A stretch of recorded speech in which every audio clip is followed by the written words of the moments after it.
Hi అండి, అందరికీ నమస్తే. Welcome to my channel electrician Ravi ఛానల్కి స్వాగతం సుస్వాగతం. అందరూ ఎలా ఉన్నారు ఫ్రెండ్స్? నేనైతే బాగున్నాను.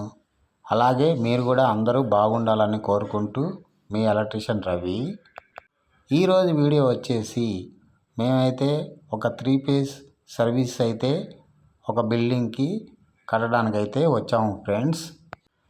మీరు చూస్తున్నారు కదా, ఈ 3 ఫేజ్ సర్వీస్ అనేది 3 ఫేజ్ అంటే 3 ఫేజ్లు ఉంటాయి ఫ్రెండ్స్.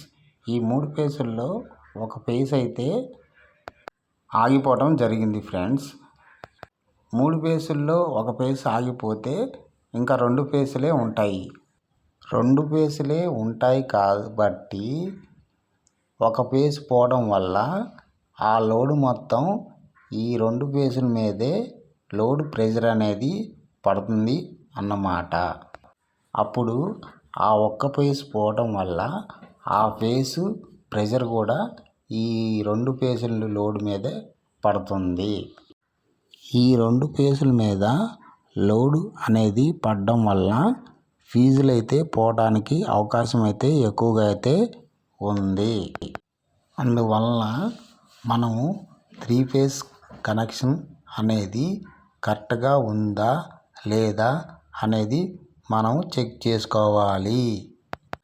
3 ఫేజ్ అంటే 3 ఫేజులు ఉన్నాయి కదా, 3 ఫీజులు ఉన్నాయి కదా. ఒక ఫీజు పోతే ఇంకా 2 ఫీజులు ఉన్నాయి కదా. ఆ 2 ఫీజుల మీద లోడ్ అనేది రన్నింగ్ చేసుకోవచ్చులే అనుకున్నాము అనుకోండి. ఫ్యూచర్లో అయితే మనకే ప్రాబ్లమ్స్ అనేది ఎదురవుతాయి. టెంపరీగా 1-2 రోజులు అయితే అడ్జస్ట్మెంట్ అయితే లోడ్ అనేది చేసుకోవచ్చు, కానీ పర్మనెంట్గా అనేది చేసుకోకూడదు. మనము ఒక ఇంటికి 3 ఫేజ్ మీటర్ కనెక్షన్ అనేది తీసుకున్నప్పుడు 3 ఫేజ్ RYB కనెక్షన్ అనేది కరెక్ట్గా ఉండేలాగా చూసుకోవాలి.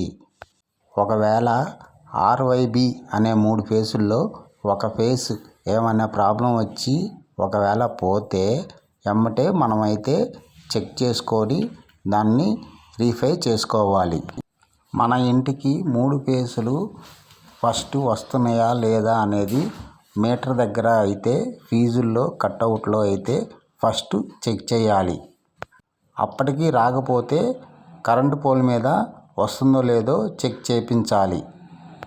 కరెంటు పోల్ మీద 3 ఫేజ్ వచ్చి మన మీటర్లోకి రాకపోతే అప్పుడు మన సర్వీస్ అయితే ప్రాబ్లం ఉన్నట్లు.